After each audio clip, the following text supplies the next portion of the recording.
আরো হাদিসে রাসূল বলেন, মান সাল্লা আলাইয়া সালাতান ওয়াহিদাতান সাল্লাল্লাহু আলাইহি আশরা।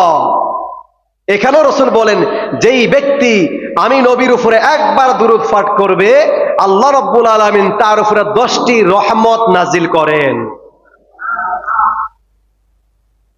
একবার পড়লে 10টি রহমত, যদি 10 বার পড়ে তাহলে 100টি রহমত নাজিল করবেন।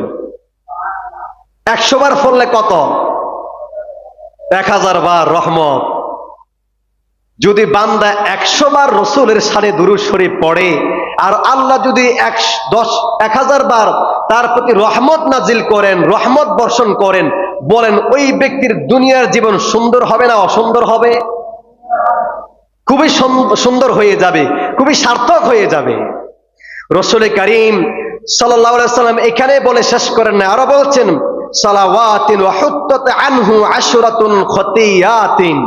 যেই ব্যক্তি নবীর শানে একবার দুরূদ পড়বে, আল্লাহ রাব্বুল আলামিন ওই ব্যক্তির 10টি গুনাহকে মাফ করে দিবেন।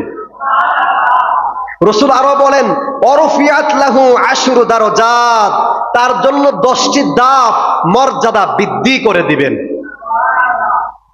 তো রাসূল বলেন, যেই ব্যক্তি আমার উপরে দুরূদ পাঠ করবে, 1 নাম্বার হচ্ছে আল্লাহ তাআলা একবার দুরূদ পাঠের কারণে 10টি রহমত বর্ষণ করবেন।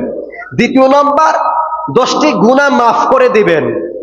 3 নাম্বার 10টি মর্যাদা বৃদ্ধি করে দিবেন। 4 নাম্বার রাসূল বলেন, যেই ব্যক্তি আমার উপরে দুরূদ পাঠ করবে, আল্লাহ রাব্বুল আলামিন একবার দুরূদ পাঠ করার কারণে তার জীবনের 10টি নেক তার আমলনামায় লিপিবদ্ধ করে দিবেন। তাহলে দুরূদ শরীফের দাম আছে না নাই? অনেক ফজিলত দুরূদ শরীফের। রাসূল করিম সাল্লাল্লাহু আলাইহি ওয়াসাল্লাম অন্য হাদিসে বলছেন, আওয়ালান নাস বি ইয়াউমাল কিয়ামাতি আকসারুহুম। কিয়ামতের দিন সেই ব্যক্তি সব লোকের চাইতে আমার বেশি নিকটবর্তী হবে যেই ব্যক্তি আমার উপরে সবচেয়ে বেশি দুরূদ ও সালাম পাঠ করবে। আরো জোরে বলেন সুবহানাল্লাহ।